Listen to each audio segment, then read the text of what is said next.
কে আপনি? আমার রুমে কি করছেন? এই মিয়া চুপ করেন, আপনার মুখ বন্ধ করেন। আগে আপনি আপনার নিজের কাপড় চোপড় ঠিক করেন, তারপর কথা বলেন আমার সঙ্গে। হ্যাঁ, এবার বলুন আপনি কি আর আমার রুমে কি করতে এসেছেন? আপনাকে তো আমি আগে কখনো দেখেছি বলে মনে পড়ছে না। তাহলে আপনি আমাদের বাসায় কি করছেন? আমি আসলে আরাফাত হোসেন সাহেবের সঙ্গে দেখা করতে এসেছি। আসলে ওনার অফিসে আজ আমার একটা চাকরির ইন্টারভিউ ছিল, কিন্তু আমি অফিসে গিয়ে জানতে পারলাম উনি নাকি আজ অফিসে যাবেন না। তাই ওনার ম্যানেজার বললেন নাকি আমাকে ওনার বাসায় যেয়ে দেখা করতে বলে যান। আর আমি আপনাদের বাসায় এসে সিকিউরিটির কাছ থেকে জানতে পারলাম উপরের ডান দিকের 2 নম্বর রুমটায় নাকি উনি থাকেন। ও আচ্ছা, এই ব্যাপার। সব কিছুই ঠিক আছে, কিন্তু একটা সমস্যা হয়ে গেছে। উপরের ডান দিকের নয়, বাঁ দিকের 2 নাম্বার রুমটাই আর ডান দিকের রুমটাই আমি থাকি। আই এম রিয়েলি সরি, আমি আসলে বুঝতে পারিনি, প্লিজ আপনি আমাকে ক্ষমা করে দিন। আচ্ছা ঠিক আছে, এবার আপনি দয়া করে আমার রুম থেকে বের হন। আমার ভার্সিটিতে যাওয়ার সময় হয়ে গেছে। আমাকে এখনই রেডি হয়ে বাসা থেকে বের হতে হবে, তা না হলে আবার দেরি হয়ে যাবে। আচ্ছা ঠিক আছে, আমি তাহলে আসছি। এই বলে নদী সাগরের রুম থেকে বের হয়ে চলে আসে। আসলে এদিকে সাগর ফ্রেশ হয়ে ড্রেস চেঞ্জ করছিল। সচরাচর তার রুমে কেউ আসে না, তাই সে টাওয়াল খুলে রেখে প্যান্ট পরছিল। আর তখনই নদী তার রুমে প্রবেশ করে। আর তারপর তো যা হওয়ার তাই হলো। যাই হোক ভিউয়ার্স, চলুন কথা না বাড়িয়ে মূল গল্পে ফিরে আসা যাক। এদিকে নদী সাগরের আব্বুর রুমে আসে আর দরজার সামনে দাঁড়িয়ে নক করে। কে? ভিতরে আসো, রুমের দরজা খোলা আছে। আসসালামু আলাইকুম স্যার, আমি নদী। আপনার কোম্পানিতে আজ যে মেয়েটার ইন্টারভিউ হওয়ার কথা ছিল, আমি সে। ওয়ালাইকুম আসসালাম। ও আচ্ছা, তুমি এসেছো। আসতে তোমার কোনো সমস্যা হয়নি তো? আসলে আজ আমার শরীরটা ভালো নেই, তাই ম্যানেজারকে ফোন দিয়ে বলেছিলাম তোমাকে আমার বাসায় পাঠিয়ে দিতে। না স্যার, রাস্তায় কোনো সমস্যা হয়নি। সমস্যা হয়েছিল আপনার বাসায়। আমি যখন আপনার রুমে আসতে যাব তখন ভুল করে আপনার ছেলের রুমে চলে গিয়েছিলাম, ব্যাস এইটুকুই। ও আচ্ছা, এই ব্যাপার, কোনো সমস্যা নেই। যাই হোক, এখন তোমার কাগজপত্রগুলো আমাকে দেখাও। আমি শুনলাম তুমি নাকি এর আগে কখনো অন্য কোথাও চাকরি করোনি। তাহলে কি তুমি সব কিছু মেনটেন করে আমার অফিসে চাকরি করতে পারবে? স্যার, আপনি তো আমার বিষয়ে সবটুকুই জানেন। দেখুন, আমি তো এর আগে কখনো কোথাও চাকরি করিনি, সেটা একদম সত্যি কথা। চাকরির সম্পর্কে আমার কোনো অভিজ্ঞতা নেই, তবে আমি আপনাকে এইটুকু বলতে পারি আমি আমার সর্বোচ্চ দিয়ে ওটা চেষ্টা করতে পারি। তবে আল্লাহর উপর আমার সম্পূর্ণ ভরসা যে আমি যদি আমার সবটা দিয়ে চেষ্টা করি, অবশ্যই আল্লাহ আমাকে নিরাশ করবেন না। হ্যাঁ, এটাই তুমি একদম ঠিক কথাই বলছো। আমরা যখনই আল্লাহর উপর সম্পূর্ণ ভরসা করে কোনো কাজ করি, তখন আল্লাহ আমাদের কখনোই নিরাশ করে না। আল্লাহ পাক রব্বুল আলামিন সব সময় আমাদের পাশে থাকেন। যাই হোক, কোনো সমস্যা নেই। তুমি তোমার কাগজপত্রগুলো আমার কাছে রেখে যাও, আমি আগামীকাল ফোন করে তোমায় জানিয়ে দেব। ঠিক আছে স্যার, এই নিয়ে এখানে আমার সব কাগজপত্র রাখা আছে। আজ তাহলে আসি, আসসালামু আলাইকুম। এই বলে নদী সাগরের আব্বু রুম থেকে বের হয়ে বাসায় চলে যায়। আর যখনই এটি দিয়ে বাইরে বের হতে যাবে, তখনই আবারও তার সাগরের সঙ্গে দেখা হয়। তখনই যা করে তাকে বলতে থাকে। তা ম্যাডাম, আপনি কি আমার আব্বুর অফিসে চাকরি নেওয়ার চেষ্টা করছেন নাকি? হুম, এতে কোনো সমস্যা আছে নাকি? না, এমনি বললাম। আসলে এতদিন ধরে তো আমি জানতাম আমার আব্বুর অফিসে শুধু ছেলেরাই কাজ করে, মেয়েরা কাজ করে এটা আমি জানতাম না। তাই আপনাকে জিজ্ঞাসা করলাম আর কি। ওই অফিসের ছেলেরা এই কাজ করে তো কি হয়েছে? আমি কি একটা মেয়ে হয়ে অফিসে চাকরি করতে পারি না নাকি?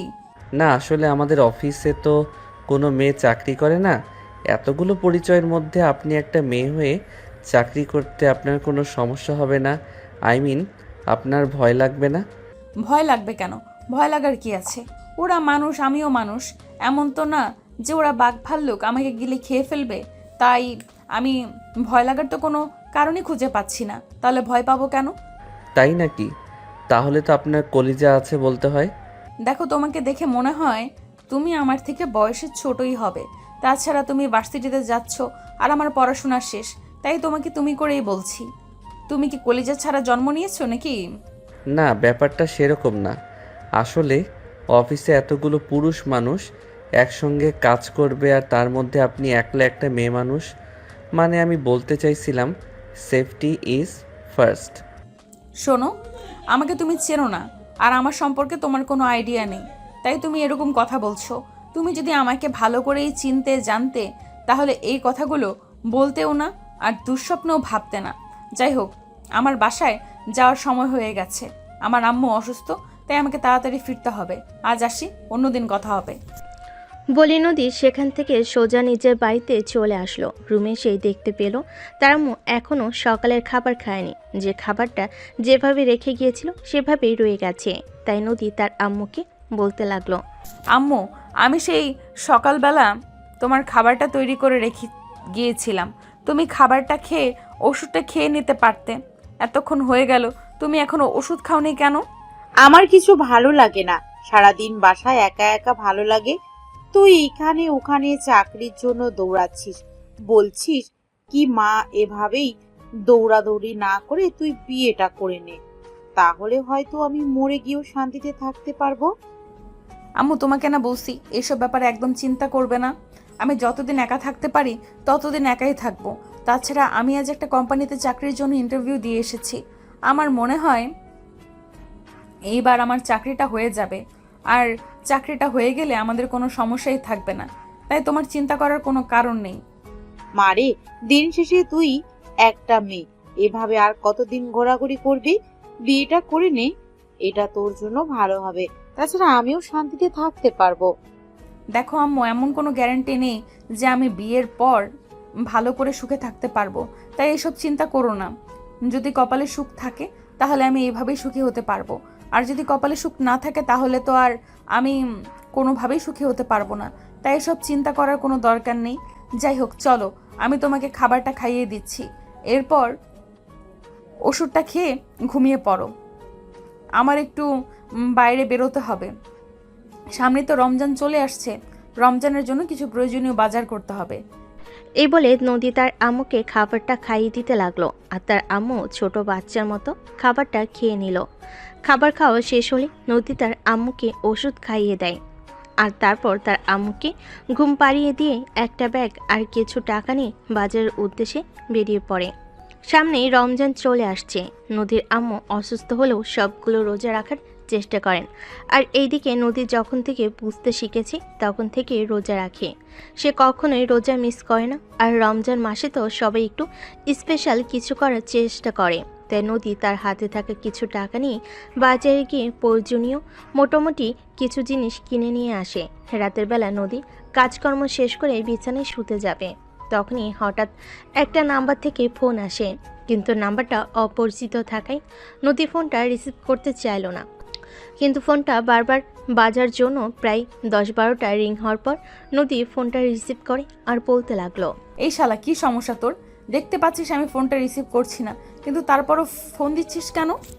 আরে ম্যাডাম, কেউ একজন তো আপনাকে দরকারি ফোন করবে, তাই না কি? তাহলে আপনি ফোনটা রিসিভ করছেন না কেন? আব্বে ওই হালা, আমার সঙ্গে তোর কি দরকার থাকতে পারে? তুই আমাকে ফোন করেছিস কেন সেটাই বল। একদম আমার মেজাজ খারাপ করিস না, বলে দিলাম। ম্যাডাম, আসলে আমি আব্বুর কথায় আপনাকে ফোন করেছি।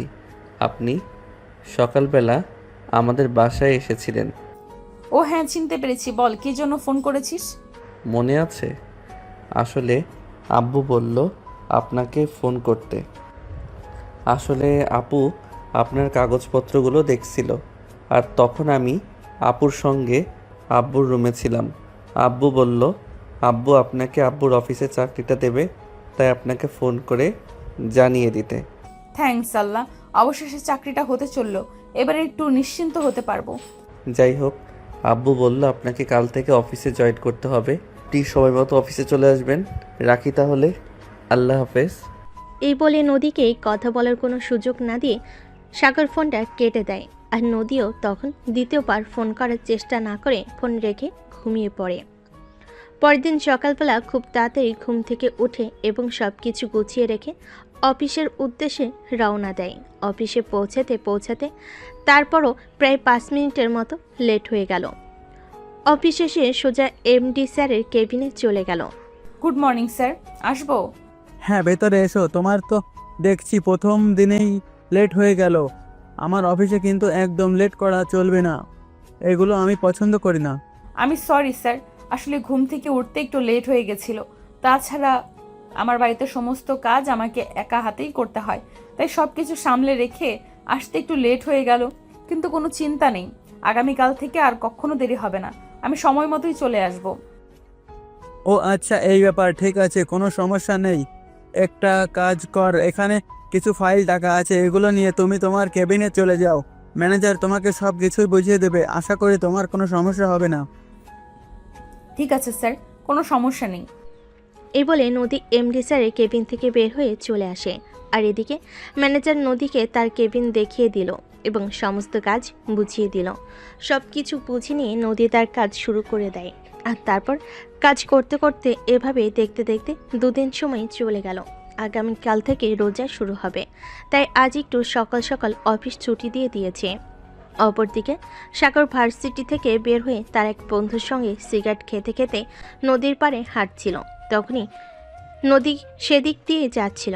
সাগরকে দেখেই নদী দাঁড়ালো আর বলতে লাগলো, এই কি ব্যাপার, তুমি এখানে কি করছো আর সিগারেট খাচ্ছ কেন? আপনার প্রথম প্রশ্নের উত্তর আমি আপনাকে দিলেও দ্বিতীয় প্রশ্নের উত্তর দিতে প্রস্তুত না। প্রথম প্রশ্নের উত্তর আমি আপনাকে দিচ্ছি। এদিকে আমার বন্ধুর বাড়ি, তাই বন্ধুর সঙ্গে ঘুরতে আসছি। এই, তুমি আমার দ্বিতীয় প্রশ্নের উত্তর দাও, তুমি সিগারেট খেয়ে না খাচ্ছ? বললাম না আমি আপনার দ্বিতীয় প্রশ্নের উত্তর দিতে প্রস্তুত নই, তারপরও আপনি আমাকে প্রশ্ন কেন করছেন? ভুলে যাস না, আমি কিন্তু তোর আব্বুর অফিসে চাকরি করি। আমি কিন্তু তোর আব্বুর সাথে সব কিছু বলে দিব। তুই এখনো এসে বন্ধুদের সঙ্গে বাদরামো করিস আর সিগারেট খাস, তারপর আমি কিছু তোর নামে আরো অনেক মিথ্যা কথা বলবো।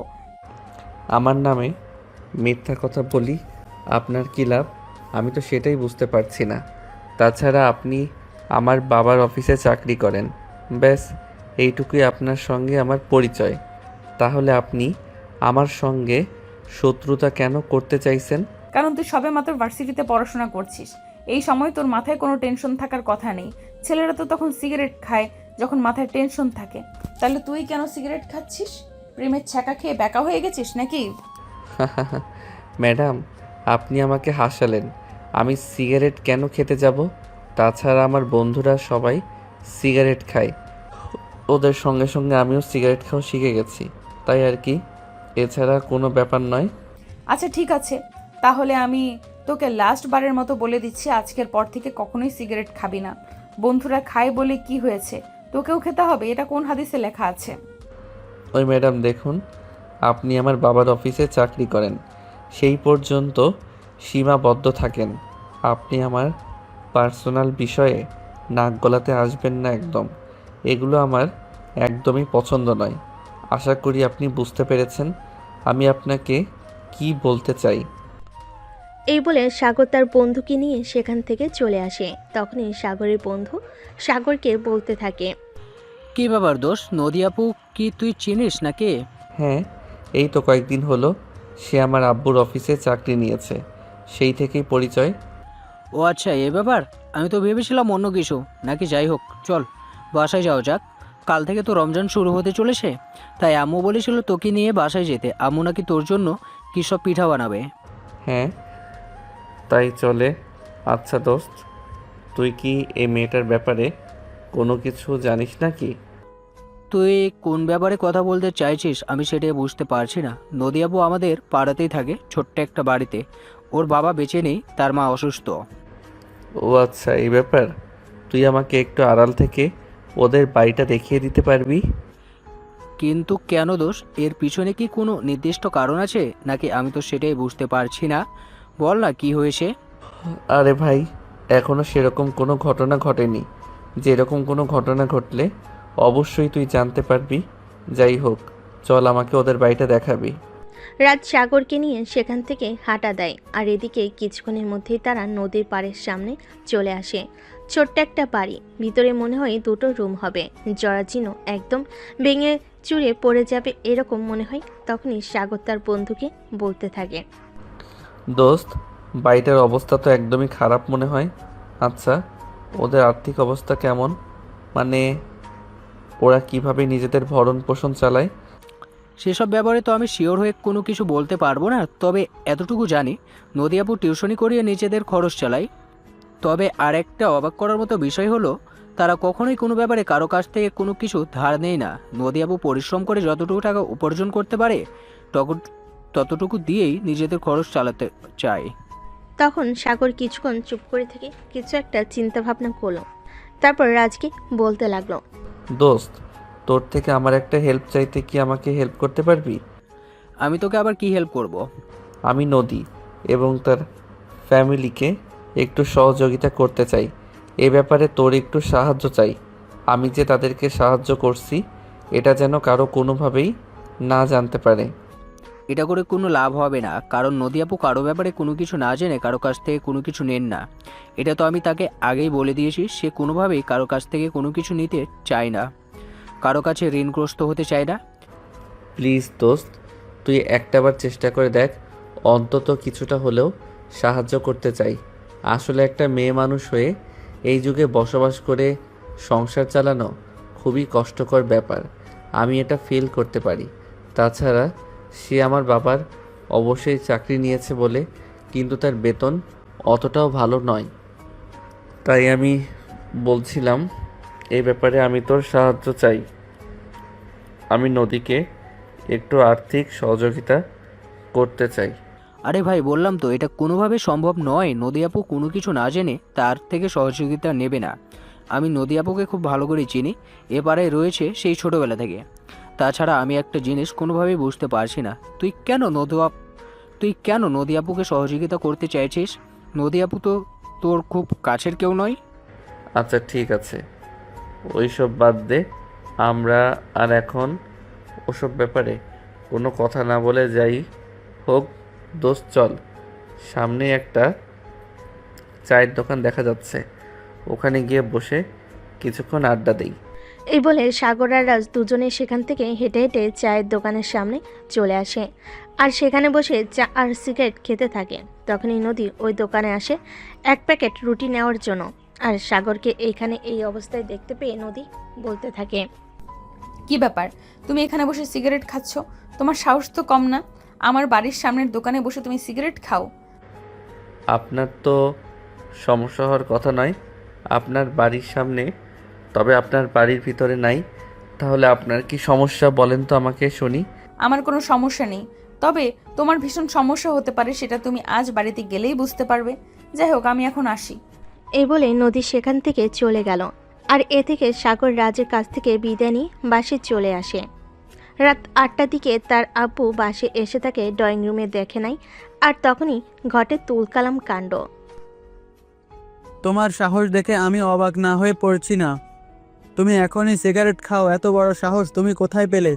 আর তোমাকে সিগারেট খাওয়ার পারমিশন কে দিয়েছে? ছি ছি আব্বু, এসব তুমি কি বলছো? আমি সিগারেট খেতে যাব কেন?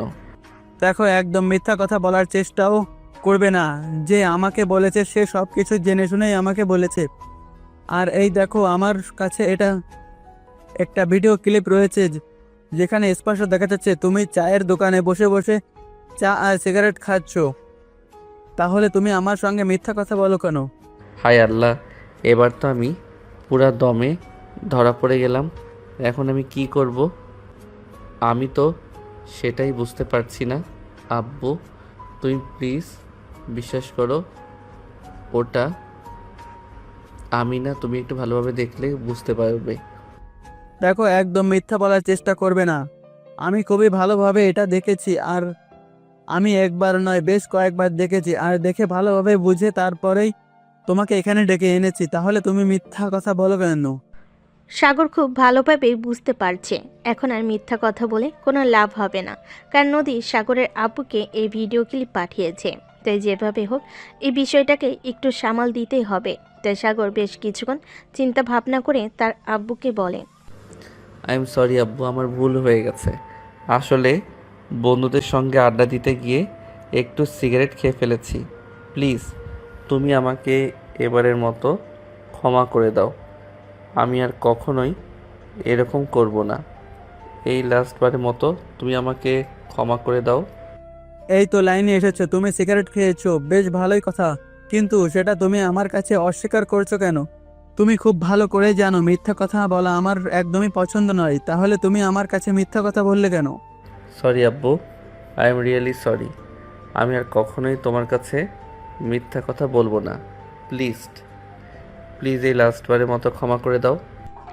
সাগরের আব্বু তখন চুপচাপ নিচের দিকে তাকিয়ে বসে রইল, আর সাগর তখন আস্তে আস্তে হেঁটে হেঁটে নিজের রুমে চলে গেল।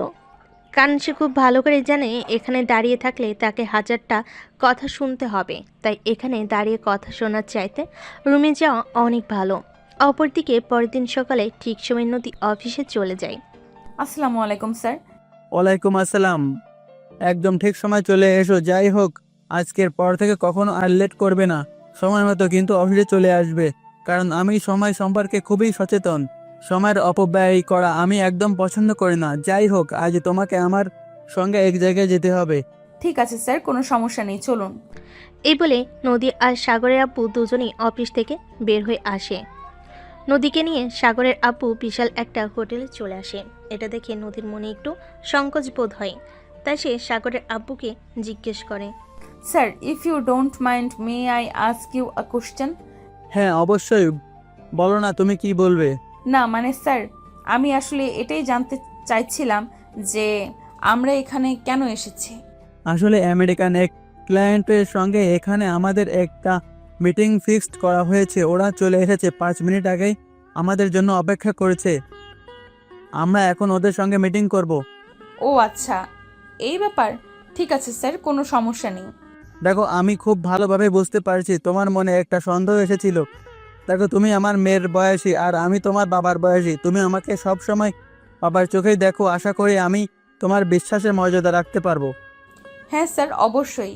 আপনি আমার বাবার বয়সী, আমি আমার বাবা বেঁচে নেই, তাই আমি আপনাকে আমার বাবার মতোই দেখতে চাই। আচ্ছা ঠিক আছে, চলো। এই বলে সাগরের আব্বু আর নদী হোটেলের ভিতর চলে আসে, আর তারা একটি রুমে প্রবেশ করে। তখনই দেখতে পায় সেখানে বিদেশি 4-5 জন মহিলা বসে আছে। তখনই নদী সাগরের আব্বুকে আবারও প্রশ্ন করে। স্যার, এনারা তো সবাই মহিলা, আমরা কি ওনাদের সঙ্গে মিটিং করব? হ্যাঁ, তুমি একদম ঠিক ধরতে পেরেছো। আমরা ওনাদের সঙ্গে মিটিং করব। তাছাড়া আমাদের একটা বিষয় দেখানোর জন্যই এখানে নিয়ে এসেছি। দেখো, বাংলাদেশের পুরুষতান্ত্রিক দেশ হলেও বাইরের দেশে কিন্তু মেয়েরাই সবচেয়ে বেশি কাজ করে থাকে, এবং পৃথিবীর বড় বড় উন্নত দেশগুলোতে মেয়েদেরকে সবচেয়ে বেশি প্রায়োরিটি দেওয়া হয়ে থাকে। হ্যাঁ স্যার, আপনি একদম ঠিক কথাই বলেছেন। তাছাড়া আমি তো ভেবেছিলাম আমরা হয়তো কোনো পুরুষ মানুষের সঙ্গে মিটিং করব, কিন্তু এখানে এসে দেখতে পেলাম 4-5 জন যারা আছে সবাই মহিলা। যাই হোক, চলেন ভেতরে যাওয়া যাক। এই বলে সাগরের আব্বু আর নদী দুজনেই ভিতরে চলে আসে। আর তারপর মিটিং শেষ হলে সাগরের আব্বু বাসে চলে যায়, আর নদী তার বাড়িতে চলে আসে। সাগরের আব্বু বাসে এসে দেখতে পাই সাগর ওনার জন্য ড্রয়িং রুমে বসে অপেক্ষা করছেন। সাগরকে দেখে উনি প্রশ্ন করেন। কি ব্যাপার, কি হয়েছে? তুমি কি কারোর জন্য অপেক্ষা করছো নাকি?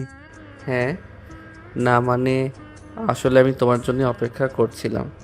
তোমার সঙ্গে আমি একটা ব্যাপারে কথা বলতে চাই। তুমি তো সব সময় তোমার কোনো সমস্যা হলে তোমার মায়ের সঙ্গে কথা বলা, কিন্তু এখন হঠাৎ কি এমন হলো যে তুমি আমার সঙ্গে কথা বলতে চাইছো?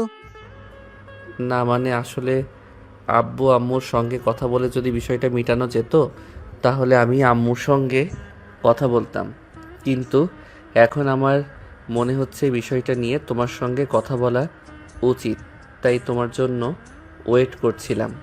ও আচ্ছা, এই ব্যাপার। ঠিক আছে, কোনো সমস্যা নেই। এত খাপে যাওয়ার কোনো কিছুই হয়নি। তুমি বলো কি বলতে চাও।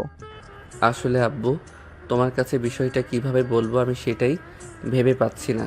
দেখো, তোমার অফিসে নতুন চাকরি নিয়েছে, তোমার পার্সোনাল অ্যাসিস্ট্যান্ট পদে যে মেয়েটার, মানে আমি নদীর কথা বলছি, ওর বাড়ির পাশেই আমার এক বন্ধুর বাড়ি। আমি ওখানেই গিয়েছিলাম গতকালকে, আর তারপরে জানতে পারলাম মেয়েটার পারিবারিক অবস্থা খুব একটা ভালো নয়। তাই ভাবছিলাম যদি ওই মেয়েটাকে একটু আর্থিক সহযোগিতা করা যেত তাহলে মেয়েটা অনেকটা উপকৃত হতো। আচ্ছা ঠিক আছে, কোনো সমস্যা নেই। আমি কালোর সঙ্গে এই ব্যাপারে কথা বলবো এবং আমার সাধ্যমতো আমি সাহায্য করব। আব্বু, আমি তোমার সঙ্গে এই ব্যাপারে কথা বলতে চাইছিলাম।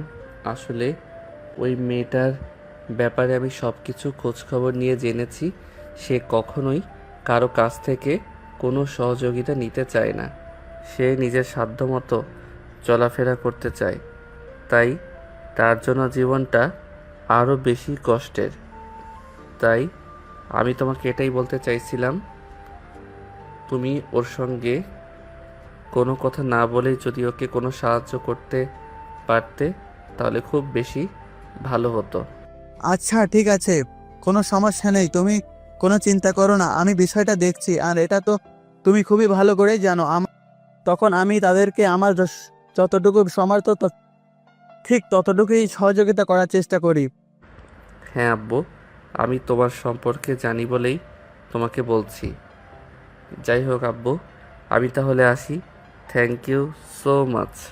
পরের দিন সকালবেলা সাগরের আব্বু অফিসে গিয়ে দেখতে পেল নদী অলরেডি অফিসে চলে এসেছে।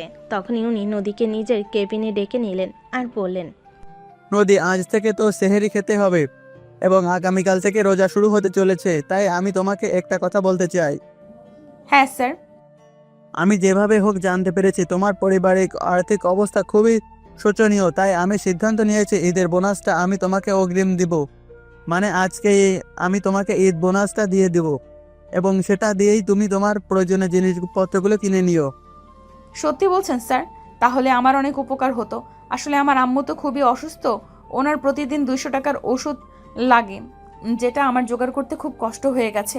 আপনি যদি আমাকে এই ব্যাপারে সহযোগিতা করতেন তাহলে আমার খুবই ভালো হতো। এরপর সাগরের আব্বুর সঙ্গে অফিসিয়ালি ব্যাপারে আরও বেশ কিছুক্ষণ কথা বলে নদী নিজের কেবিনে চলে যায়। আর এদিকে দুপুর 2টা নাগাদ ম্যানেজার এসে নদীর হাতে বড় একটা খাম ধরিয়ে দেয়। নদী বুঝতে পারে না এটার মধ্যে কি আছে। নদী খামটা খুলে দেখতে পায় এখানে প্রায় 50,000-এর মতো টাকা আছে। এটা দেখে নদী অনেকটাই অবাক হয়ে গেল। আর তখনই নদী এমডি স্যারের কেবিনে চলে গেল। স্যার, এতগুলো টাকা আমাকে কেন দেওয়া হয়েছে? আমি তো সেটাই বুঝতে পারছি না। ভয় পাওয়ার কিছু নেই, আমি স্টাফদেরকে এভাবেই বোনাস দিয়ে থাকি। এখানে যে টাকাটা আছে পুরোটাই তোমার, চিন্তার কোনো কারণ নেই। তোমার যতটা লাগবে তুমি ততটাই খরচ করতে পারো, আর আর যদি থেকে যায় তাহলে সেটা সেভিংস করতে পারো। ধন্যবাদ স্যার। সত্যি আপনাদের মতো মানুষগুলো বেঁচে আছে বলেই আমাদের মতো মানুষগুলো এখনো চোখ বন্ধ করে নিঃশ্বাস নিতে পারে। আপনাকে কৃতজ্ঞতা জানানোর ভাষা আমার জানা নেই। এরপর নদী সেদিন অফিস থেকে বের হয়ে তারপর মায়ের জন্য ঔষধ আর প্রয়োজনীয় যে জিনিসগুলো বাদ দিয়েছিল সেগুলো কিনে নিয়ে আসে। তারপর দেখতে দেখতে প্রায় 2 মাসের মতো সময় কেটে গেল। ইতিমধ্যেই নদী সাগরের আপুর খুব বিশ্বস্ত একজন মানুষ হয়ে গেছে। নদী কাজ করতে খুব ভালোবাসে, আর সে যখন কোনো কাজে হাত দেয় তখন সেই কাজটা শেষ না হওয়া পর্যন্ত ওখান থেকে হাত সরিয়ে নেয় না। আর কাজের প্রতি এই ভালোবাসা আর বিচক্ষণতা তাকে সাগরের আপুর আরও অনেকটাই কাছে টেনে নিয়েছে। এদিকে দেখতে দেখতে নদীর খুব বড় একটা দুঃসময় চলে আসে। নদীর মায়ের অবস্থা খুব খারাপ হতে থাকে। সেদিন রাতের বেলা নদী তার আম্মুকে ওষুধ খাইয়ে ঘুম পাড়িয়ে দেয় আর নিজেও রুমে গিয়ে ঘুমিয়ে পড়ে। পরের দিন খুব সকালে নদী ঘুম থেকে উঠে সমস্ত কাজকাম শেষ করে তার আম্মুকে ঘুম থেকে ডেকে তুলতে যাবে। তখন সে দেখতে পায় তার আম্মু আর ঘুম থেকে জেগে উঠছে না। অনেকবার ডাকাডাকির পরও সে কোনো সারা শব্দ না পেয়ে চিৎকার করতে থাকে। আর তখনই পাড়া প্রতিবেশীরা সবাই ছুটে আসে। পাড়া প্রতিবেশীর মধ্যে সাগরের বন্ধু রাজু সেখানে উপস্থিত ছিল। তখনই রাজ সাগরকে ফোন দিয়ে জানায়, দোষ, একটা দুর্ঘটনা ঘটে গিয়েছে, নদী আপুর আম্মু আর বেঁচে নেই। কি বলছিস দোস্ত? আমি তো ওটা বিশ্বাসই করতে পারছি না। যাই হোক, তুই ওখানেই থাক, আমি আব্বুকে জানিয়ে এক্ষুনি আসছি। এই বলে সাগর ফোনটা কেটে দেয় আর রুম থেকে বের হয়ে দৌড়ে গিয়ে তার বাবার রুমে দরজায় নক করতে থাকে। আব্বু, ওই আব্বু, তাড়াতাড়ি রুমের দরজা খুলো, একটা অ্যাক্সিডেন্ট হয়ে গেছে, তাড়াতাড়ি ঘুম থেকে উঠো। কি হয়েছে সাগর, এই সকালবেলা এরকম চিৎকার চেঁচামেচি করছো কেন? তুমি তো খুব ভালো করে জানো আমাকে প্রতিদিন ঘুমের ওষুধ খেয়ে ঘুমাতে হয়, আমি চাইলে খুব সকালে ঘুম থেকে উঠতে পারি না। আগে আমার কথা তো শোনো, খুব বড় একটা ঝামেলা হয়ে গেছে। তোমার পিয়ে নদীর আম্মু মারা গেছে। ইন্না লিল্লাহি ওয়া ইন্না ইলাইহি রাজিউন। তবে আর কখনো, তাছাড়া তুমি কিভাবে জানলে এটা? ও, তোমাকে বলেছিলাম না আমার একটা বন্ধুর বাড়ি, ওখানে আমার বন্ধু আমাকে ফোন দিয়ে জানিয়ে দিয়েছে। এখন কি তুমি ওখানে যাবে? হ্যাঁ, এখানে তো আমাকে যেতেই হয়, ওখানে না গিয়ে তো কোনো উপায় নাই। তুই একটু দাঁড়া, আমি এক্ষুনি ফ্রেশ হয়ে ড্রেস চেঞ্জ করে তারপরে আসছি, জাস্ট 5 মিনিট লাগবে আমার। এই বলে সাগরের আব্বু তাড়াতাড়ি করে ফ্রেশ হয়ে কাপড় চোপড় চেঞ্জ করে সাগরকে নিয়ে নদীদের বাড়ির উদ্দেশ্যে রওনা দেয়। সেখানে পৌঁছাতে প্রায় 10 মিনিটের মতো সময় লাগে। সেখানে পৌঁছে সাগর আর তার আব্বু দেখতে পায় নদী অনেক জোরে জোরে কান্না করছে।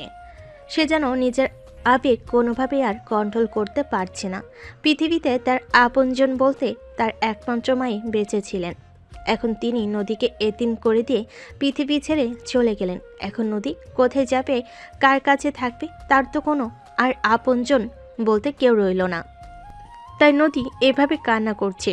তখনই সাগরের আব্বু নদীর কাছে যায় আর তার মাথায় হাত রেখে বলতে থাকে, দেখো মা, তোমাকে এভাবে ভেঙে পড়লে চলবে না, তোমাকে শক্ত হতে হবে, তোমাকে বেঁচে থাকতে হবে, তোমার জীবনের পথে ঘুরে দাঁড়াতে হবে।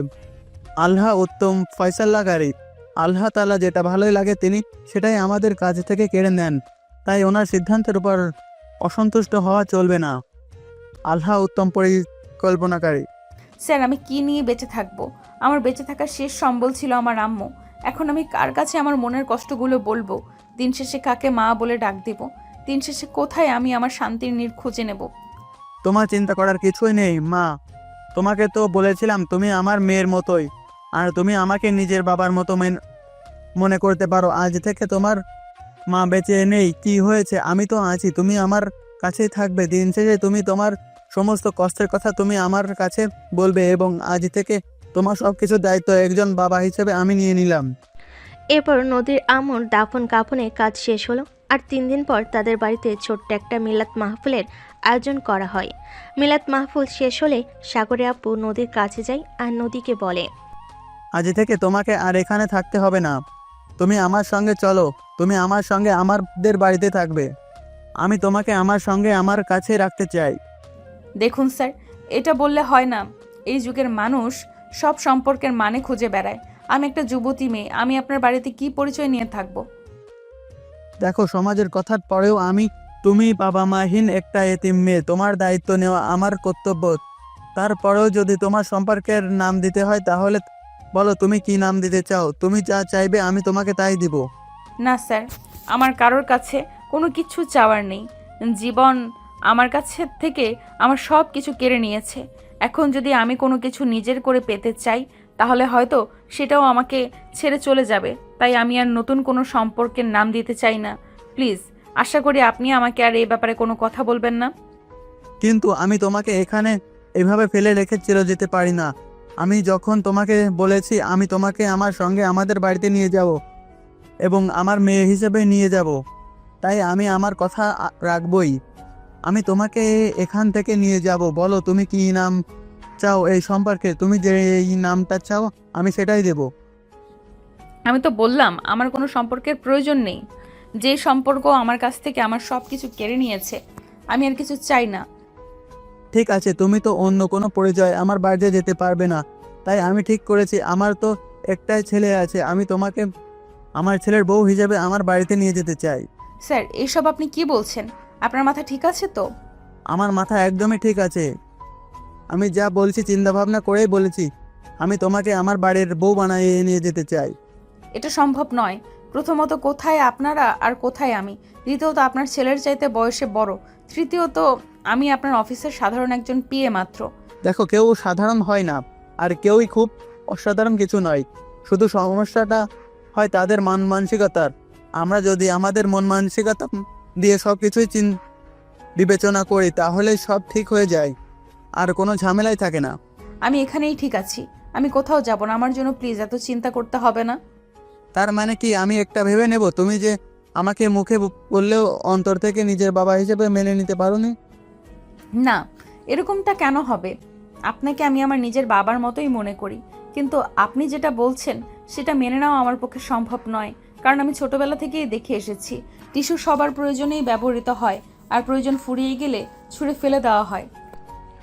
কথাগুলো শুনতে শুনতে সাগর সেখানে এসে উপস্থিত হয়। আর সাগর তখন নদীকে উদ্দেশ্য করে বলতে থাকে, দেখুন, আব্বু যা বলেছে একদম ঠিক কথাই বলেছে। আব্বুর সঙ্গে আমিও একমত। আমি তো এখন দেখছি আপনাদের দুজনেরই মাথা একদম পুরোপুরি খারাপ হয়ে গেছে, কারণ দুজনেই পাগলের মতো প্রলেপ বকছেন। না মিস নদী, একদমই সেরকম নয়। দেখুন, যেখানে আমরা খুব ভালো করেই জানি আপনার মাথার উপর ছায়া ধরার মতো আর কেউ নেই, সেখানে আপনার পাশে দাঁড়ানোটা আমাদের কর্তব্য। এটাকে আপনি নিজের দুর্বলতা মনে করবেন না। তাছাড়া আপনি এটা কখনো মনে করবেন না যে আমরা আপনাকে অসহায় ভেবে সাহায্য করছি। আমরা কিন্তু আমাদের মন থেকে সাহায্য করতে চাইছি। কিন্তু তাই বলে তোমাকে কে বিয়ে? এছাড়া তো আর অন্য কোনো উপায় দেখছি না, কারণ একটা যুবতী নিয়ে আর একটা যুবক ছেলে একই বাড়িতে থাকবে, এটা নিয়ে চারপাশের মানুষজন কথা বলবে, এটাই স্বাভাবিক। তাই আব্বু যা বলছে আপনি তাতে রাজি হয়ে যান।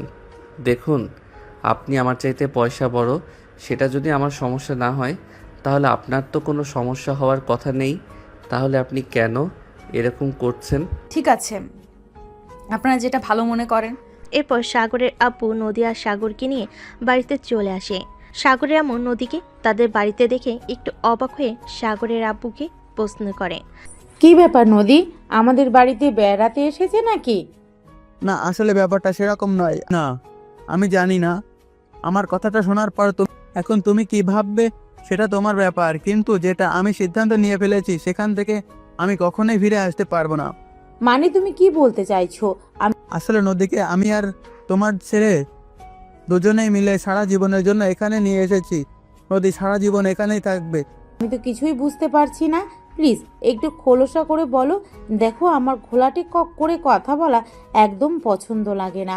নদীর সঙ্গে সাগরের বিয়ে দেব। তোমার তো দেখছি মাথা খারাপ হয়ে গেছে। এসব তুমি কি বলছো? আমার ছেলেটা সবেমাত্র অনার্স ফাইনাল ইয়ারে পড়াশোনা করছে, আর নদী আমার ছেলের চাইতে 2 বছরের বড়। সেখানে নদীর সঙ্গে আমার ছেলের বিয়ে কিভাবে দিতে পারি? দেখো, এ যুগের বয়স কোনো ফ্যাক্ট না। তাছাড়া নদীর পড়াশোনা যেমন ভালো তেমনই মেধাবী আর বুদ্ধিমতী। নদীর সঙ্গে আমার ছেলের বিয়ে হলে আমার ছেলের ভালোই হবে, খারাপ কিছুই হবে না। আর তুমি যদি অর্থ সম্পদ টাকা পয়সার কথা বলো, তাহলে আমি তোমাকে এটাই বলবো যে আমি এতটুকু বয়সে যতটুকু টাকা পয়সা উপার্জন করেছি সে ততটুকু তোমার ছেলে যদি 7 জন বসেও খায় তাহলে ও শেষ করতে পারবে না। তাহলে আমরা অন্যের টাকা পয়সা দিয়ে কি করব, তুমি সেটাই আমাকে বলো। কিন্তু তারপরও আমার মনে হয় না তুমি এটা ঠিক করছো। দেখো আম্মু, জীবনটা তো আমার, আর তোমরা দুজনেই আমার গার্ডিয়ান। আমি মনে করি তোমরা কেউই আমার জন্য খারাপ কোনো সিদ্ধান্ত নিবে না। আমি এটা মেনে নিয়েছি, আর তুমিও মেনে নাও। তাছাড়া নদী যথেষ্ট সুন্দরী, শিক্ষিতা, ভদ্র। তাই আমি তোমায় রিকোয়েস্ট করে বলছি, তুমি এটা মেনে নাও। ঠিক আছে, তোদের কারোরই যখন কোনো সমস্যা নেই, তাহলে সেখানে আমি কেন জিনিস করতে যাব? আমি সিন ক্রিয়েট করব না। তোদের যেটা ভালো লাগে তোরা সেটাই কর। তারপর সাগরের আম্মু আর কোনো রকম সিনক্রেট না করে নদীকে নিজের রুমে নিয়ে যান। তারপর নদীর হাত দুটো ধরে বলতে থাকেন। দেখো মা, আমি জানি তোমার মা তোমাকে ছেড়ে চলে গেছে। এই সময়টা প্রত্যেকটা মেয়ের জন্য খুবই কষ্টের। আর যদি তোমার মাথার উপর ছায়া ধরবার মতো কেউ থাকতো, তাহলে হয়তো তুমি এটা এতটা টের পেতে না। আমিও তোমার মতো ছোটবেলায় আমার মাকে হারিয়েছি। হ্যাঁ, আমি এটা বুঝি। নিচে যে কথাগুলো বললাম তার জন্য আমি খুবই দুঃখিত। আসলে আমি আমার ছেলে এবং আমার স্বামীর মানসিকতা পরীক্ষা করতে চাইছিলাম। তাছাড়া তোমাকে যেদিন আমি প্রথম দেখেছিলাম সেদিনই তোমাকে আমার পছন্দ হয়েছিল। কিন্তু লাইফটা তো আমার ছেলের, তাছাড়া তার বাবা বেঁচে আছে। তাই আমি সেখানে কোনো সিদ্ধান্ত নিতে পারি না। সেজন্যই তোমাকে সেদিন কিছু বলিনি। আন্টি, আপনি সত্যি বলছেন? আন্টি নয়, আম্মু বলো। জানো, আমার অনেক শখ ছিল আমার একটা মেয়ে সন্তান থাকবে, কিন্তু সেটা আর হয়নি। সাগর জন্ম নেওয়ার পর আমার আরও একটি ছেলে সন্তান হয়েছিল, আর সে তখন পৃথিবীর আসার আগেই পৃথিবীর মায়া ত্যাগ করে পরপারে চলে যায়। কিন্তু তারপর আর আমি মা হওয়ার সুযোগ পাইনি। সত্যি আমি খুব ভাগ্যবান, তা না হলে সবকিছু হারিয়ে ফেলার পরেও আবার কিভাবে সবকিছু ফিরে পেলাম। এর 2 দিন পর সাগর আর নদীর বিয়ের আয়োজন করা হলো। ঘরোয়াভাবেই তাদের বিয়ের কাজ সম্পূর্ণ হলো। এদিকে নদী রাত 11টার দিকে সাগরের জন্য বাসুর ঘরে বসে বসে অপেক্ষা করছে, কিন্তু সাগর এখনো আসছে না। নদীর মনে কেমন যেন একটা খটকা কাজ করছে, তবে কি সাগর এটা মন থেকে মেনে নিতে পারেনি? এরকমই বসে চিন্তাভাবনা করছিল নদী, আর তখনই হঠাৎ কেউ দরজা খুলে ভিতরে প্রবেশ করলো। নদী অনেকটাই চমকে গিয়ে সামনে তাকাতে দেখতে পেল সাগর রুমে এসেছে, আর তখনই সে দরজাটা বন্ধ করে দিচ্ছে। সাগর দরজাটা বন্ধ করে নদীর পাশে এসে বসলো আর বলতে লাগলো, আই অ্যাম সো সরি। আসলে তোমার জন্যই একটা গিফট কিনতে গিয়েছিলাম, আর সেখান থেকে ফিরে আসতে দেরি হয়ে গেল। এই নাও তোমার গিফট। এই বলে সাগর একটা বক্স নদীর দিকে এগিয়ে দেয়, আর নদী বক্সটা হাতে নিয়ে খুলে দেখে এতে একটা সোনার নেকলেস। এটা দেখে সে বলতে থাকে, এটা তো অনেক দামি। হ্যাঁ, তো তুমি কি কম দামি নাকি? এই পৃথিবীতে যার কেউ নেই তার কি মূল্য আছে? যাই হোক, বাদ দাও সেসব কথা। আমি তো ভাবছিলাম অন্য কিছু। হ্যাঁ, আমি সেটা খুব ভালো করেই জানি তুমি কি ভাবছিলে। তুমি মনে মনে এটাই ভাবছিলে তো আমি তোমাকে মেনে নিতে পারিনি, তাই হয়তো বন্ধুদের সঙ্গে মদের আড্ডায় চলে গেছি। কিন্তু আমি সেরকম ছেলে নই। আমি যখন তোমাকে কথা দিয়েছি তোমাকে বিয়ে করব, তখন তো আমি সেই কথা কখনোই পলকে আলাপ করব না। তাছাড়া একটা কথা কি জানো, তোমাকে যেদিন প্রথম দেখেছিলাম সেদিনই তোমাকে আমার ভালো লেগেছিল, কিন্তু তোমাকে আমার মনের কথাটা বলার সাহস পেয়ে উঠছিলাম না। যাই হোক, অবশেষে তোমাকে পেয়ে গেলাম, সেটাই আমার জন্য অনেক। এই যে আমি তোমার থেকে বয়সে বড়, আমি তো তোমাদের অফিসের সাধারণ একজন পিএ, এর জন্য কি তোমার একটু আফসোস নেই? না, একদমই নয়।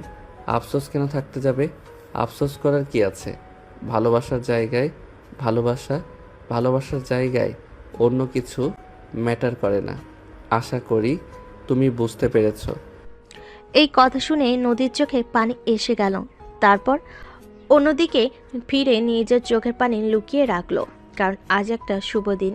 এই দিনে কান্না করা মানায় না, তাই সে চোখের পানি লুকিয়ে রেখে বিছানা থেকে নেমে সাগরকে পা ছুঁয়ে সালাম করতে গেল।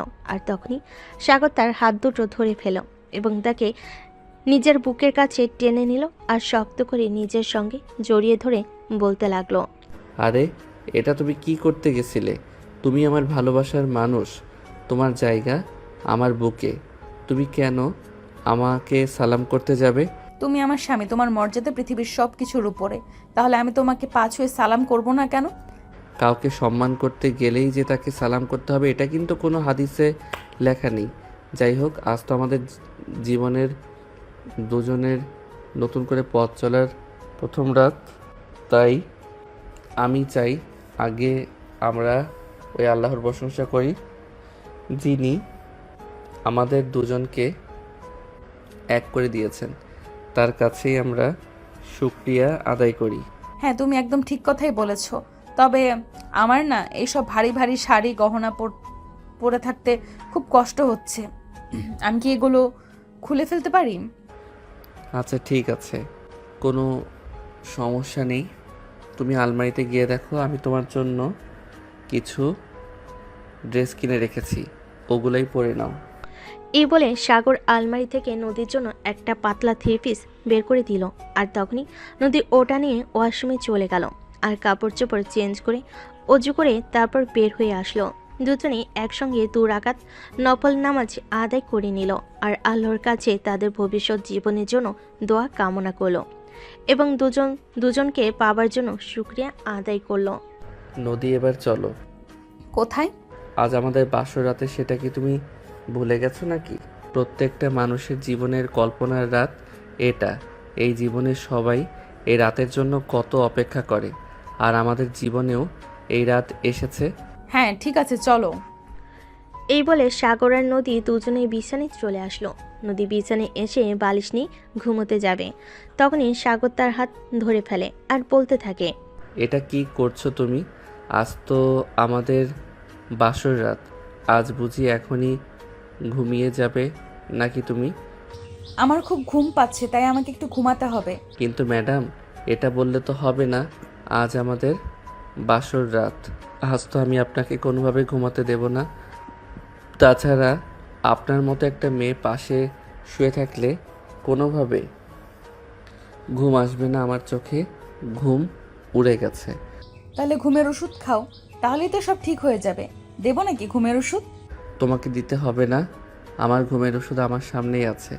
আমার ঘুমের ওষুধ তাকে একটু সেবন করে নিলেই হবে। এই বলে সাগর নদীকে এক টান দিয়ে নিজের বুকের সঙ্গে মিশিয়ে নেয়। আর নদী তখন কিছু বলতে যাবে, তখনই সাগর নদীর ঠোঁট দুটো নিজের দখলে নিয়ে ইচ্ছে মতো কিস করতে থাকে। আরে এইভাবে কি কিস করে নাকি? আরেকটু হলে তো আমি দম বন্ধ হয়ে মরেই যেতাম। তখন কি হতো? একদম ফালতু কথা বলবে না। যতদিন আমি বেঁচে আছি ততদিন তোমার কিচ্ছু হবে না। আমার ভালোবাসার জন্য হলেও তোমাকে বেঁচে থাকতে হবে। আরে তুমি যেভাবে আমাকে কিস করছিলে, এইভাবে তো কিছুক্ষণ রাখলে আমি দম বন্ধ হয়ে মরে যেতাম। কি করব তুমি বলো? তোমার ঠোঁট দুটো এতটাই সুস্বাদু আর মিষ্টি যে আমার ছাড়তে মন চাইছিল না, তাই তো আমি কিস করছিলাম। এই বলে সাগর নদীকে আবারও নিজের কাছে টেনে নেয়, নদীর গলায় ঘাড়ে কিস করতে থাকে। এদিকে সাগরের স্পর্শ পেয়ে নদী তো একদম যায় যায় অবস্থা, তার নিঃশ্বাস ভারী হয়ে আসছিল, অন্যরকম একটা ফিল হয়েছিল। এসব কি করছো তুমি? ছাড়ো আমাকে, ছাড়ো বলছি। আমার কেমন যেন লাগছে। কেমন লাগছে বলো আমাকে। জানি না, বলতে পারবো না, অন্যরকম কেমন একটা লাগছে। ছেড়ে দাও আমাকে। আর একটু আদর করতে দাও, তারপরে তোমাকে ছেড়ে দেব। বলে সাগর আবারও নদীর মাঝে ডুবে গেল। আর তখনই হঠাৎ তার হাতটা নদীর নাভিতে চলে গেল, আর নদী নাভিতে সাগরের হাতের স্পর্শ পেয়ে একদম কেঁপে উঠল। উফ, ছেড়ে দাও আমাকে প্লিজ। জান, আর একটু ধৈর্য ধরো। এই বলে এই বলে সাগর আবারও নদী সারা শরীরে স্পর্শ করতে থাকে। এভাবে কিছুক্ষণের মধ্যেই সাগর নদীকে নিয়ে ভালোবাসার মহাসমুদ্রে ডুব দিল। যখন ঘুম ভাঙল তখন প্রায় ফজরের আজান দিবে। দুজনে বিছানা থেকে নেমে ওয়াশরুমে গিয়ে ফ্রেশ হয়ে তারপর ফজরের নামাজ পড়ে নেয়। ফজরের নামাজ শেষ হলে নদীর রুম থেকে বের হতে যাবে, তখনই সাগর পিছন থেকে বলতে থাকে, কি হলো? এই সকালবেলা কোথায় যাচ্ছ? রান্নাঘরে শাশুড়ি আম্মুকে রান্নার কাজে সহযোগিতা করতে। সেটার কোনো প্রয়োজন হবে না ম্যাডাম। আমার আম্মু নিজের হাতেই সব কাজ করতে পছন্দ করেন। আম্মু কখনোই নিজের কাছে কাউকে হাত লাগাতে দেন না, তাই সেখানে যাওয়ার কোনো প্রয়োজন নেই। তুমি চুপচাপ শুয়ে থাকো, কোনো কথা বলবে না। নাস্তা রেডি হলে আমি তোমাকে ডেকে নিব। এই বলে নদীর রান্নাঘরে চলে আসে। আর রান্নাঘরে এসে দেখতে পায় তার শাশুড়ি মা তার আগে রান্নাঘরে চলে এসেছে। তার শাশুড়ি মা তাকে রান্নাঘরে দেখেই ধমকে সুরে বললেন, কি ব্যাপার বৌমা, তুমি এখানে কেন?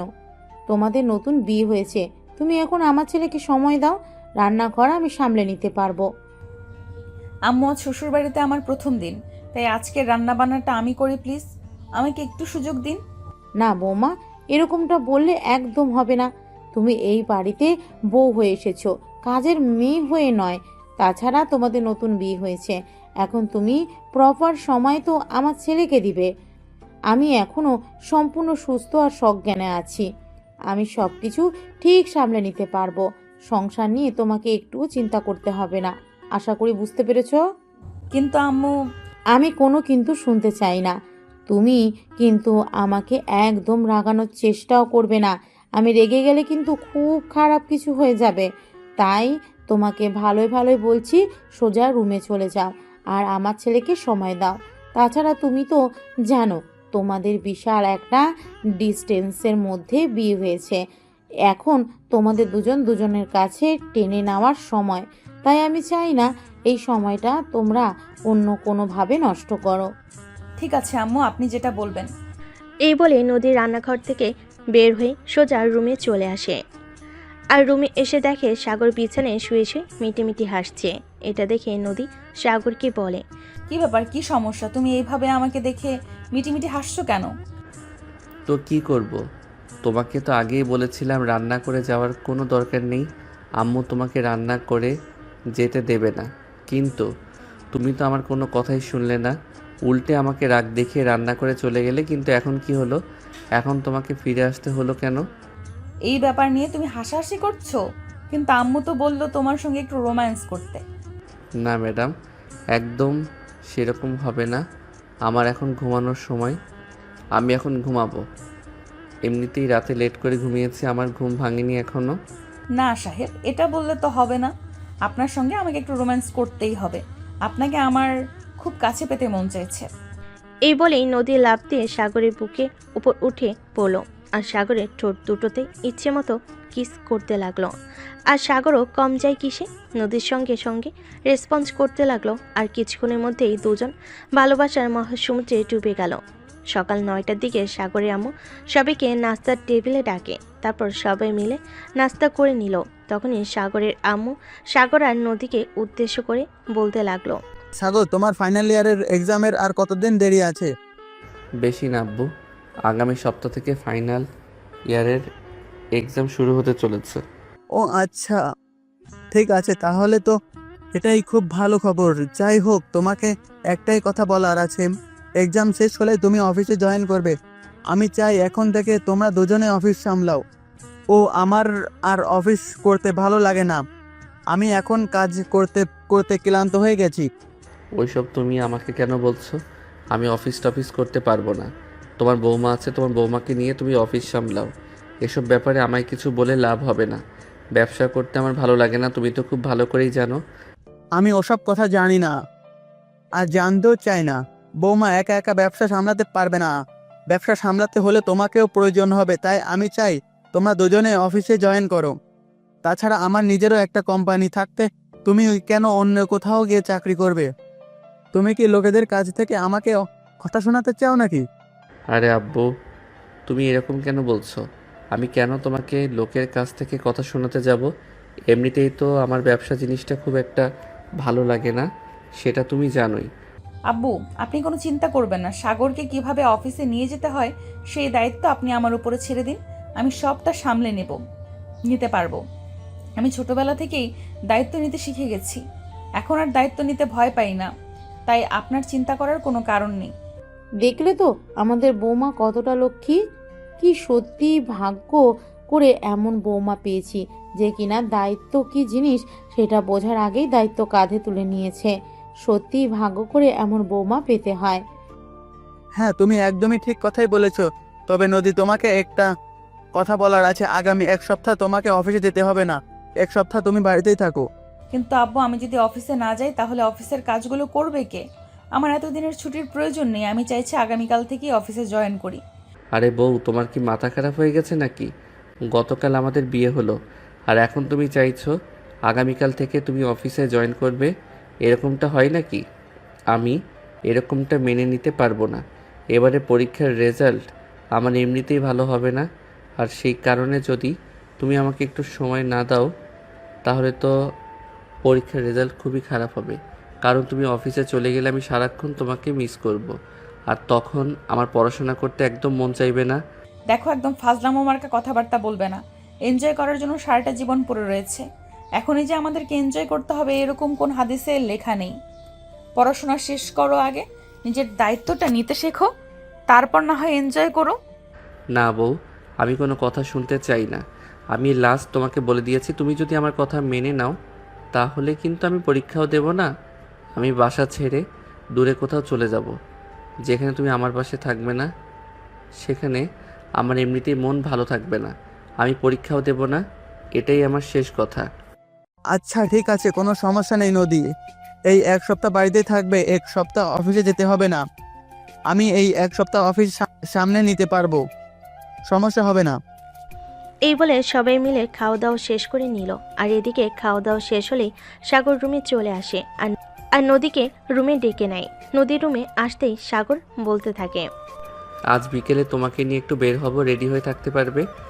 না, আমার ভালো লাগছে না। শরীরটা কেমন যেন লাগছে, বেরোতে পারবো না। দেখো, তুমি কিন্তু একদম আমার সঙ্গে বাড়াবাড়ি করছো। তুমি ইচ্ছে করে আমার সঙ্গে মিথ্যা কথা বলছো। তোমার শরীর একদম ঠিক আছে, তুমি আমার সঙ্গে যেতে চাইছো না, তাই তো? কিন্তু কেন বলো? কই, এমনিতেই বললাম তো ভালো লাগছে না। কোনো কারণ কেন থাকতে যাবে?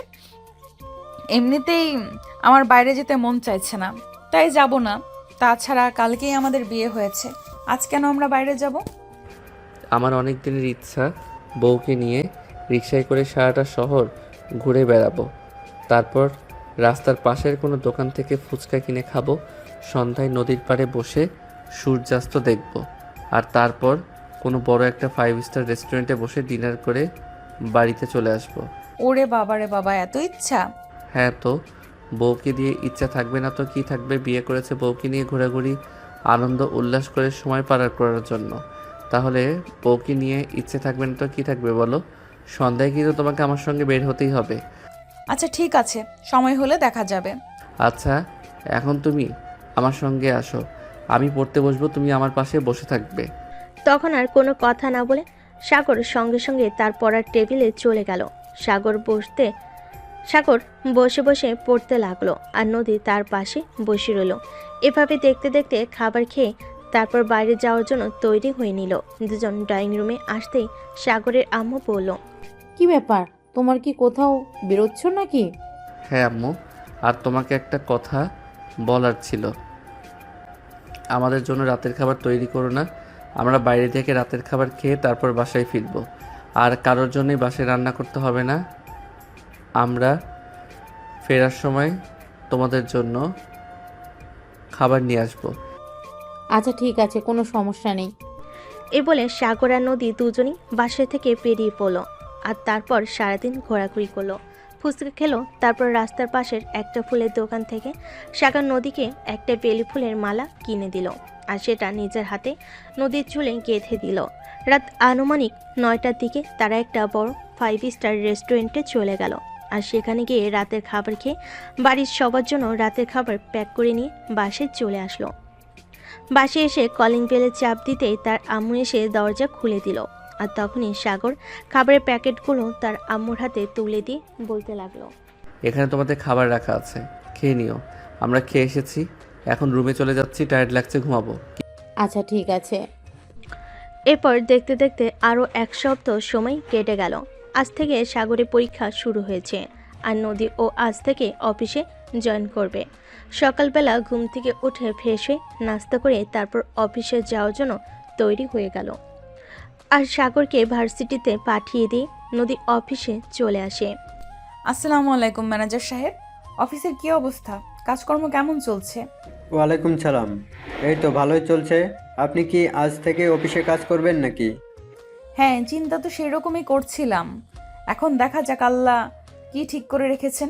এই বলে নদী নিজের কেবিনের দিকে অগ্রসর হলো। 5 মিনিট পরে ম্যানেজার সাহেব আবার নদীর কেবিনে চলে আসলো আর নদীকে বলতে লাগলো, ম্যাডাম, এই ফাইলগুলো আপনার জন্য আটকে ছিল।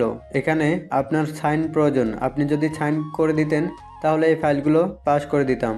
ঠিক আছে, আপনি রেখে যান, আমি ফাইলগুলো চেক করে তারপর সাইন করে দিব। ম্যাডাম, চেক করার কোনো প্রয়োজন নেই, আমি চেক করে এনেছি। আপনি শুধু সাইনটা করে দিন, তাহলেই হয়ে যাবে।